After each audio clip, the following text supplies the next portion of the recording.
नमस्ते दोस्तों, क्या आपने कभी सोचा है कि हम अपने जीवन में कितनी गलतियां करते हैं? कितनी बार हम अपने आप की दूसरों से तुलना करते हैं और उनकी सफलता और खुशी पर जलते हैं? कितनी बार हम अपने आप को अपने लक्ष्य से भटकते हुए पाते हैं और अपने आप को निराश और अकेला महसूस करते हैं? कितनी बार हम अपने आप को बदलने की कोशिश नहीं करते हैं और अपने आप को फिर वही गलतियां दोहराते हुए पाते हैं? कितनी बार हम अपने आप पर विश्वास नहीं करते हैं और अपने आप को कमजोर मानते हैं? अगर आपका इन सवालों का जवाब हां है, तो आपको इस वीडियो को जरूर देखना चाहिए। इस वीडियो में हम एक बौद्ध कहानी सुनाने वाले हैं जो हमें दूसरों के अनुभव से सीखने और जलन से बचने का सबक देगी। यह कहानी हमें यह दिखाएगी कि जलन कैसे हमारे जीवन को परेशानी में डाल सकती है और कैसे एक बौद्ध कहानी के जरिए हम इस समस्या का समाधान पा सकते हैं। इस कहानी में हम एक युवक के जीवन की ओर देखेंगे जिसे अपने दोस्तों की सफलता पर जलन हो जाती है। फिर एक दिन वह एक बौद्ध भिक्षु से मिलता है जो उसे एक ऐसा सबक सिखाता है, ऐसी बातें बताता है जो उसकी जिंदगी बदल देता है। बौद्ध भिक्षु ने उसे एक नया दृष्टिकोण दिया और उसके जीवन में सुख और संतुष्टि का मार्ग दिखाया। तो आइए जानते हैं कि बौद्ध भिक्षु ने उस व्यक्ति को कौन सा सबक सिखाया, ऐसी कौन सी बातें बताई और कैसे उस व्यक्ति ने अपने आप पर विश्वास करना सीखा। तो यह कहानी शुरू होती है एक व्यक्ति से। वह व्यक्ति बहुत दुखी था, बहुत परेशान था। वह एक पहाड़ की चट्टान पर बैठकर रो रहा था। वह व्यक्ति सब कुछ त्याग कर आत्महत्या करने के लिए किसी पहाड़ पर आया था। तभी वहां से एक बौद्ध भिक्षु गुजर रहे थे। उसे रोता देख वह बौद्ध भिक्षु उस व्यक्ति के पास गए और उससे कहने लगे, क्या तुम यहां से कूदकर अपनी जान लेने की सोच रहे हो? वह व्यक्ति कहता है, आपने बिल्कुल ठीक कहा, लेकिन आपको इससे क्या फर्क पड़ता है? मेरा जीवन है, मैं उसके साथ जो चाहूं वह करूं। तभी वह बौद्ध भिक्षु उस व्यक्ति से कहते हैं, तो अभी तक बैठकर रोक रहे हो? अगर तुम्हें यह करना ही है तो यहां पर बैठकर रोने से क्या फायदा? इस बात को सुनकर वह व्यक्ति थोड़ा सा क्रोधित हो जाता है और उन बौद्ध भिक्षु से कहता है, देखिए महाराज, मैं यहां पर जो भी करने आया हूं वह तो मैं करूंगा ही, लेकिन आपको इसमें दखलंदाजी करने की कोई जरूरत नहीं। इतना कहते ही वह व्यक्ति फूट फूट कर रोने लगता है। तभी वह बौद्ध भिक्षु से कहते हैं, अच्छा यह बताओ, क्या तुम सबको छोड़ आए हो या फिर अपने साथ कुछ लाए हो? तभी वह व्यक्ति उन बौद्ध भिक्षु के इस सवाल का जवाब देते हुए कहता है, हे गुरुवर, मैं सब कुछ छोड़ आया हूं। मेरे पास अब कुछ नहीं, न मेरे पास खोने के लिए कुछ बचा है, तो फिर भला मैं जीकर क्या करूंगा? यह सुन वह बौद्ध भिक्षु उस व्यक्ति से कहते हैं, यदि ऐसा है तो तुम अपने सर पर यह बोझ लिए क्यों घूम रहे हो? बौद्ध भिक्षु की इस बात को सुनकर वह व्यक्ति थोड़ा सा आश्चर्यचकित हो जाता है और उन बौद्ध भिक्षु से कहता है, हे गुरुवर, मैं कौन सा बोझ लेकर घूम रहा हूं? मेरे हाथ खाली हैं और मेरे पास कुछ भी नहीं है। तभी वह बौद्ध भिक्षु कहते हैं, तुम्हारी सांसें भी ठीक से नहीं चल रही। तुम यहां पर आए तो हो इस दुनिया को छोड़ने और फूट फूट कर रोए भी जा रहे हो। एक खाली इंसान कभी भी ऐसा नहीं करता जो कंगाल हो चुका हो। जिसके पास और कुछ न बचा हो वह भला क्यों रोएगा? यह सुन वह व्यक्ति और भी क्रोधित हो जाता है और उन बौद्ध भिक्षु से कहता है, आपको इससे क्या मतलब? तभी वह बौद्ध भिक्षु उस व्यक्ति से कहते हैं, क्या तुमने कभी अपने अंतर की ओर झांकने की कोशिश की है? तुमने कितना बोझ उठाया हुआ है? तुम कितना बोझ लेकर अपने इन दोनों कंधों पर लिए घूम रहे हो? इन सभी बोझों को कब तक दोगे? इन बोझों को यहीं पर उतार दो और थोड़ा सा हल्का हो जाओ। कब तक इन बोझों के तले दबे रहोगे? जैसे ही उस व्यक्ति ने उन बौद्ध भिक्षु के मुख से यह सारी बातें सुनी, वह तुरंत ही उनके चरणों में गिर पड़ा और उनसे हाथ जोड़कर कहने लगा, हे गुरुवर, अभी तक मुझे कोई समझ नहीं पाया। यहां से कई लोग आए और गुजर गए, लेकिन किसी ने भी मुझसे यह सब नहीं कहा। आपने तो मेरे मन की बात पढ़ ली, यहां तक कि मेरे घर वाले तक मुझे नहीं समझ पाए, लेकिन आपने एक बार में ही मुझे पूरी तरह से पढ़ लिया। आगे वह व्यक्ति उन बौद्ध भिक्षु से कहता है, क्या आप मेरी इस समस्या का समाधान कर सकते हैं? वह बौद्ध भिक्षु कहते हैं, कहां है समस्या? वह व्यक्ति कहता है कि मेरे घर पर है, आप मेरे साथ चलिए। वह बौद्ध भिक्षु उस व्यक्ति से कहते हैं, नहीं, समस्या तुम्हारे घर पर नहीं है।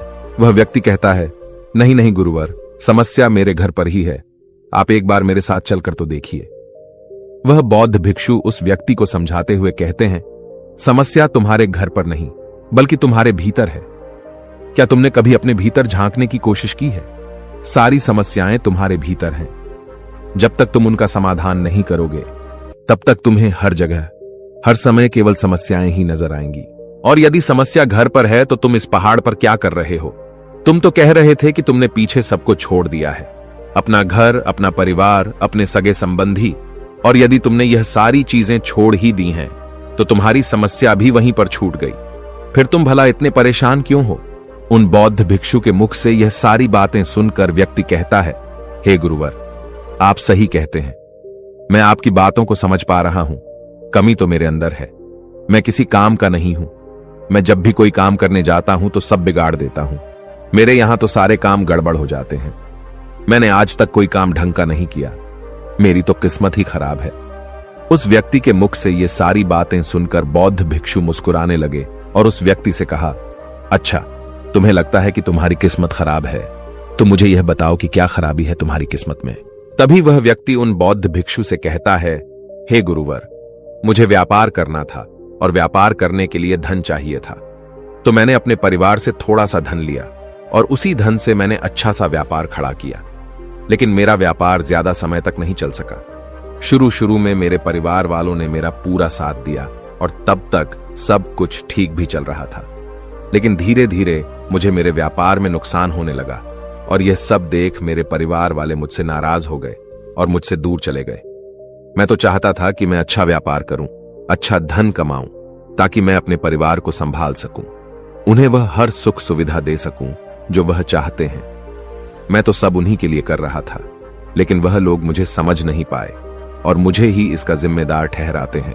और मुझे भी यही लगता है कि मैंने गलत किया, क्योंकि मेरा भी एक मित्र है और उसने भी मेरे साथ में ही व्यापार शुरू किया था। लेकिन उसका देखो, उसका व्यापार बहुत अच्छा चल रहा है। वह जब भी मेरे घर आता है तो अपने अच्छे व्यापार की बातें अवश्य बताता है।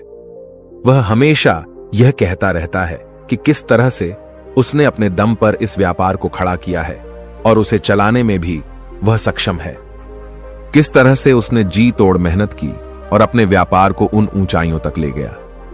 यह सब सुन मेरे परिवार वाले भी मुझसे कहते हैं, देख, वह तेरा मित्र है, वह अपने व्यापार को कहां से कहां ले गया, और तूने तो हमारी जमा की हुई पूंजी भी गवा दी, हमारा नुकसान करा दिया। मेरे परिवार वाले मुझसे हमेशा यह कहते रहते हैं कि तेरे बस का कुछ नहीं। इन तानों को सुन सुनकर मैं बड़ा परेशान हो चुका था। इसलिए मैंने कर्जे लिए और नया व्यापार खड़ा किया, लेकिन वहां पर भी मुझे मुंह की खानी पड़ी और मेरा व्यापार पूरी तरह से चौपट हो गया। अब तो हालत यहां तक आ चुकी है कि मेरा घर भी अब गिरवी पड़ा हुआ है। अब आप ही बताइए मैं क्या करूं? तभी वह बौद्ध भिक्षु उस व्यक्ति से कहते हैं, अच्छा, तुम्हें यह पता है कि तुम्हारा मित्र तुम्हारे पास क्यों आता था? तभी वह व्यक्ति कहता है, हां, मुझे अच्छी तरह से पता है। वह मुझे मेरे घर वालों के सामने नीचा दिखाने आता था, मेरी बुराई करने आता था। वह यह जताने आता था कि वह मुझसे व्यापार में कई गुना अच्छा है, श्रेष्ठ है। वह चाहता है कि मैं उसकी सफलता देखकर दुखी रहूं, तड़पता रहूं और परेशान रहूं। तभी वह बौद्ध भिक्षु उस व्यक्ति से कहते हैं, क्या तुम उसके व्यापार को देखकर सच में दुखी रहते थे? वह व्यक्ति कहता है, हां, इतना अच्छा उसने व्यापार खड़ा किया है और मेरा व्यापार चौपट हो गया तो यह देखकर मुझे तो दुख होगा ही, मुझे तो जलन होगी ही। तभी वह बौद्ध भिक्षु उस व्यक्ति से कहते हैं, तुम्हें दुख किस बात का था, अपनी असफलता का या फिर अपने दोस्त की सफलता का? तभी वह व्यक्ति उन बौद्ध भिक्षुओं से कहता है, अपने असफल होने पर मुझे इतना पछतावा नहीं था, लेकिन वह इतना सफल हो चुका था कि उसे देखकर मेरे मन में जलन की भावना उत्पन्न होती थी और मैं यह देख देख कर दुखी रहता था, पछताता रहता था, तड़पता रहता था। तभी वह बौद्ध भिक्षु उस व्यक्ति से कहते हैं, इसका अर्थ यह हुआ, यदि तुम्हारा मित्र भी असफल हो जाए तो तुम्हें खुशी होगी। तो वह व्यक्ति कहता है, हां, मुझे बड़ी खुशी होगी अगर वह असफल हो जाए, उसका व्यापार चौपट हो जाए। यह सुन बौद्ध भिक्षु फिर से एक बार मुस्कुराने लगे और उस व्यक्ति से कहते हैं, इसका अर्थ तो यही हुआ कि तुम्हारी खुशी तुम्हारे मित्र पर निर्भर करती है। यदि वह चाहे तो तुम्हें खुश कर दे और यदि वह चाहे तो तुम्हें दुखी कर दे, क्योंकि तुम खुद से न तो खुश हो सकते हो और न ही दुखी। तुम तो अपने मित्र के गुलाम बनकर रह चुके हो और अगर यही बात है तो तुम्हारी समस्या का कोई समाधान नहीं है, क्योंकि तुम्हारी खुशियां और तुम्हारी तकलीफें, दुख, ये सब दूसरों के व्यवहार पर निर्भर करती हैं। तुम्हारे कर्मों से तो तुम्हारा कुछ हुआ नहीं, न तो तुम अपने कर्मों से खुश हो सके और न ही दुखी। ये तुम्हारी समस्या का मैं कोई समाधान नहीं कर सकता। तभी वह व्यक्ति उन बौद्ध भिक्षु से कहता है, हे गुरुवर, ऐसा मत कहिए, मुझे आपसे बहुत आशा है। क्योंकि आप ही वह हैं जिसने मेरे अंदर की तकलीफों को पढ़ा है, उसे जाना है, उसे समझा है। आपसे मैं विनती करता हूं कि मेरी इस समस्या का समाधान मुझे बताइए। तभी वह बौद्ध भिक्षु उस व्यक्ति से कहते हैं, जब हम दूसरों से आशा बांध लेते हैं तब हम दूसरों पर पूरी तरह से निर्भर हो जाते हैं। अगर मैं तुम्हें कोई भी रास्ता न बताऊं, मैं तुम्हें तुम्हारी समस्या का समाधान न दूं, तो तुम इसी तरह से दुखी रहोगे, रोते रहोगे, बिलखते रहोगे। और अगर मैं तुम्हें कोई रास्ता बता दूं, मैं तुम्हें कोई समाधान बता ही दूं, तो हो सकता है कि तुम्हें कुछ मिल जाए। लेकिन एक बात याद रखना कि जो तुम्हारा मित्र तुम्हारे घर पर आता है, यह तुम्हें बताने के लिए कि किस तरह से उसने व्यापार में वृद्धि की, किस तरह से उसने कड़ी मेहनत की, जो तुम्हें दुखी करने आता है। लेकिन वह बात तो सच्ची ही कह रहा है कि किस तरह से उसने अपने जीवन में संघर्ष किया और उस मुकाम तक पहुंचा है। तो उसने अपने अनुभव की ही बात तुम्हें बताई। अब चाहो तो तुम उस अनुभव का इस्तेमाल कर सकते हो, या फिर उस अनुभव को तुम व्यर्थ ही जाने दे सकते हो और अपने मन में जलन जैसे भाव उत्पन्न कर सकते हो। समझदारी इसी में है कि जब वह तुम्हें अपने अनुभव के बारे बता रहा है कि किस तरह से उसने संघर्ष किया है अपने जीवन में, अपने व्यापार को उस ऊंचाइयों तक पहुंचाने के लिए, तो तुम अपनी बुद्धि का इस्तेमाल करो और उसके अनुभव के ज्ञान का इस्तेमाल करो। तुम्हें तो खुश होना चाहिए कि तुम्हें जो अनुभव चाहिए था वह तुम्हें बिना मांगे तुम्हारे मित्र से मिल रहा है, और इस पर तो तुम्हें अपने मित्र का आभार व्यक्त करना चाहिए, क्योंकि घर बैठे बैठे तुम्हें वह अनुभव प्राप्त हो रहा है जो तुम अपने जीवन से प्राप्त नहीं कर सके। इसलिए आगे बढ़ो, संघर्ष करो, उस अनुभव का इस्तेमाल करो और हार मत मानो, क्योंकि समय की एक खूबी है, वह चाहे कैसा भी हो वह बदल जरूर जाता है। इसलिए समय चाहे जैसा भी हो, अच्छा या बुरा, दोनों का गुजरना तय है। लेकिन सबसे जरूरी यहां पर समझने वाली बात यह है कि इन दोनों वक्त को देखने के लिए तुम्हारा जीवित रहना आवश्यक है, और जब तुम्हारा अच्छा वक्त शुरू होगा, तुम अपने संघर्ष से अपने व्यापार को खड़ा करोगे और अपने व्यापार को उन ऊंचाइयों तक ले जाओगे। तब वही तुम्हारे मित्र अपनी सफलताओं की नहीं बल्कि असफलताओं की गाथा गाएंगे, ताकि तुम उन्हीं की तरह कोई गलत निर्णय लो और तुम उन्हीं की तरह बर्बाद हो जाओ। तो यहां पर तुम्हें अपनी बुद्धि का इस्तेमाल करना होगा। तुम्हें उनकी बातों पर ध्यान न देकर के बल्कि अपनी बुद्धि का प्रयोग करना होगा, क्योंकि उस समय वह तुम्हें सुखी नहीं बल्कि दुखी करने आएंगे, क्योंकि उसे भी तुम्हें दुखी देखकर उतना ही मजा आएगा जितना कि तुम्हें उसे दुखी देखकर आएगा। यह सुन वह व्यक्ति उन बौद्ध भिक्षुओं से कहता है, हे गुरुवर, आप बिल्कुल ठीक कह रहे हो। मेरे जीवन को मैं नहीं चला रहा, बल्कि मेरे सगे संबंधी और मित्र चला रहे हैं, जो मेरे जीवन में सुख और दुख भरे जा रहे हैं। लेकिन मेरा यहां पर एक प्रश्न है। जब मैंने व्यापार खड़ा किया था तो मेरा उद्देश्य यही था कि मैं अपने परिवार को सुखी रख सकूं, उन्हें वह सुख सुविधाएं दे सकूं। तो क्या अपने परिवार के लिए सोचना गलत है? मैं तो अपने परिवार के लिए ही सब कुछ कर रहा था, लेकिन व्यापार में नुकसान होने के बाद वह परिवार भी मुझे छोड़ गया। इस पर बौद्ध भिक्षु मुस्कुराने लगे। तभी वह व्यक्ति कहता है, अब इसमें मुस्कुराने वाली बात क्या है? क्या मैंने कोई गलत प्रश्न पूछ लिया? तभी वह बौद्ध भिक्षु कहते हैं, नहीं, हर व्यक्ति यह चाहता है कि कोई उसकी गलती पर उसे सांत्वना दे, और तुम भी वही चाहते हो। हर कोई यही चाहता है कि जब वो कुछ करें तो उनकी प्रशंसा की जाए, और जब हमें प्रशंसा नहीं मिलती तो हमें भीतर ही भीतर बड़ा दुख होता है। हमारे मन को एक ठेस पहुंचती है, और तब हमारे मन में यह भाव उत्पन्न होने लगता है कि इस दुनिया में सभी मतलबी हैं, सभी अपने मतलब के लिए जीते हैं, सभी अपने मतलब के लिए काम करते हैं, और सभी हमारे साथ अपने मतलब के लिए ही रहते हैं। लेकिन अगर तुम किसी को अपना परिवार मानते भी हो और अपने परिवार के लिए कुछ करना चाहते हो, तो फिर तुम्हें ऐसा क्यों लगता है कि तुम दूसरों के लिए कर रहे हो? तुम तो अपने लिए ही कर रहे हो ना। अगर तुम्हें लगा कि तुम दूसरों के लिए कर रहे हो तो तुम जीवन भर दुखी ही रहोगे, और जब तुम्हें लगेगा कि तुम अपने लिए कर रहे हो तब तुम्हें एक अजीब खुशी प्राप्त होगी और तुम हमेशा खुश रहोगे। और जब तुम अपने कार्यों को बेहतर से और बेहतरीन करने में लगे रहोगे तो तुम्हें किसी की सांत्वना की भी कोई जरूरत नहीं पड़ेगी। तभी वह व्यक्ति उन बौद्ध भिक्षुओं से कहता है, हे गुरुवर, मुझे आपकी बात समझ में आ गई। अब तक मेरी किस्मत दूसरों के हाथों में थी, वो उसमें जैसे रंग चाहे सुख के या दुख के भर दिया करते थे। लेकिन अब से मैं अपनी किस्मत अपने हाथ में रखूंगा, और फिर चाहे यह अच्छी हो या खराब, मैं हार नहीं मानूंगा। आखिर में वह व्यक्ति उन बौद्ध भिक्षु से कहता है, हे गुरुवर, आपकी सारी बातें तो मैं समझ गया, लेकिन क्या आप मुझे कुछ दे सकते हैं जो मेरे जीवन के सबसे बुरे वक्त में मेरा साथ दे सके, मेरा साथ निभा सके? ये सुन बौद्ध भिक्षु उस व्यक्ति को एक छोटा सा बक्सा देते हैं और कहते हैं, ये मेरे बहुत करीब है और इसे तुम्हें अपने बहुत करीब ही रखना होगा। इसमें एक ऐसा राज है जो तुम्हें बड़े से बड़े दुखों से बाहर निकाल सकता है, बड़ी से बड़ी विपत्तियों से छुटकारा दिला सकता है।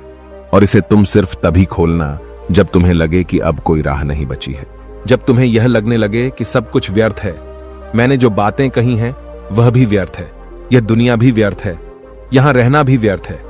इतना कहकर वह बौद्ध भिक्षु उस बक्से को उस व्यक्ति को थमा देते हैं और फिर वहां से चले जाते हैं। वह व्यक्ति उस बक्से को लेकर वापस अपने घर आता है और फिर एक नया कारोबार शुरू करता है। अब की बार वह कारोबार में हार नहीं मानता और उसका कारोबार बहुत अच्छा चल पड़ता है। उसका कारोबार चलने के कारण अब उसका परिवार भी उसके साथ आ चुका था। उसके पास अब हर सुख सुविधाएं भी हो गई थी। अब वह न तो भूतकाल का रोना रोता था और न ही भविष्यकाल की चिंता करता था। वह तो केवल अपने वर्तमान को और ज्यादा बेहतर बनाने की कोशिश में लगा रहता था।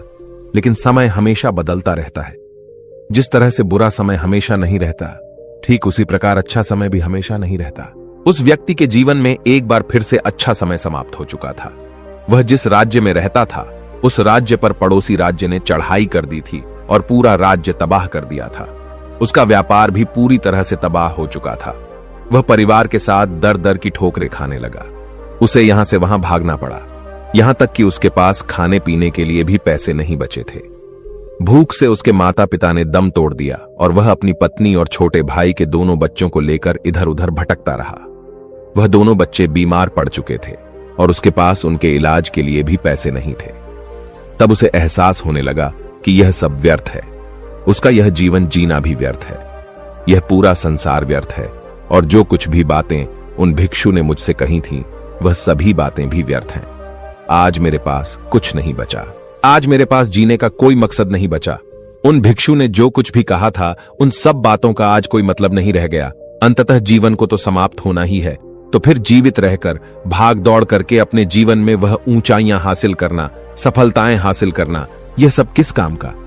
मेरा जीना भी अब मुझे व्यर्थ ही लग रहा है। अगर मैंने उसी समय हिम्मत करके इस जीवन को और अपने शरीर को त्याग दिया होता तो शायद आज मुझे यह सब नहीं देखना पड़ता। वह पूरी तरह से निराश हो चुका था, अंदर से पूरी तरह से टूट चुका था। वह यह सब सोच ही रहा था कि तभी उसकी नजर उस बक्से पर पड़ी जो उसे उन बौद्ध भिक्षुओं ने दिया था। उस बक्से में एक पर्ची थी जिस पर यह लिखा था कि आपकी नई जिंदगी की शुरुआत कहीं से भी हो सकती है। आपके पास सोने का सिक्का हो ना हो, लेकिन आपके पास वह हिम्मत तो है, तो कुछ ना कुछ अवश्य ही कर लेंगे। उस पर्ची को पढ़ने के बाद उस व्यक्ति के मन में एक बार आशा की फिर से लहर दौड़ उठी और उसने फिर से वह हिम्मत बांध ली ताकि वह अपने जीवन में फिर से उन ऊंचाइयों को हासिल कर सके। यह एक प्रेरक कहानी है जो हमें यह सिखाती है कि जीवन में कभी भी हार नहीं माननी चाहिए, चाहे कितनी भी कठिन परिस्थिति क्यों ना आ जाए। जीवन में कई बार ऐसे मौके आते हैं जब हम निराश हो जाते हैं और हमें लगता है कि अब हमारे जीवन का कोई मकसद नहीं बचा है। लेकिन ऐसे समय में हमें यह याद रखना चाहिए कि जीवन में कभी भी सब कुछ खत्म नहीं होता, हमेशा एक नई शुरुआत की संभावना होती है। इस कहानी में व्यक्ति को अपने जीवन में कई तरह की चुनौतियों का सामना करना पड़ता है। वह कई बार असफल होता है और निराश हो जाता है, लेकिन वह अपने जीवन में फिर से ऊंचाइयों को हासिल करने के लिए हिम्मत नहीं हारता। यह कहानी हमें यह सिखाती है कि हमें कभी भी हार नहीं माननी चाहिए, चाहे कितनी भी कठिन परिस्थिति क्यों ना आ जाए। हमें अपनी हिम्मत को कभी नहीं खोना चाहिए। अगर हम हिम्मत नहीं हारते हैं तो हम अपने जीवन में कुछ भी हासिल कर सकते हैं। दोस्तों, आपने आज के इस वीडियो से क्या सीखा वह मुझे आप कमेंट में बता सकते हैं। इसी के साथ में उम्मीद है कि आपको आज की वीडियो पसंद आई होगी, तो इस वीडियो को उस इंसान को शेयर करें जिससे यह कहानी सुनने की जरूरत है, और उसी के ठीक बाद चैनल को सब्सक्राइब करें। तो चलिए फिर मिलते हैं ऐसी एक और नई वीडियो में एक नए मैसेज के साथ। तब तक के लिए अपना ख्याल रखें। धन्यवाद और नमो बुद्धाय।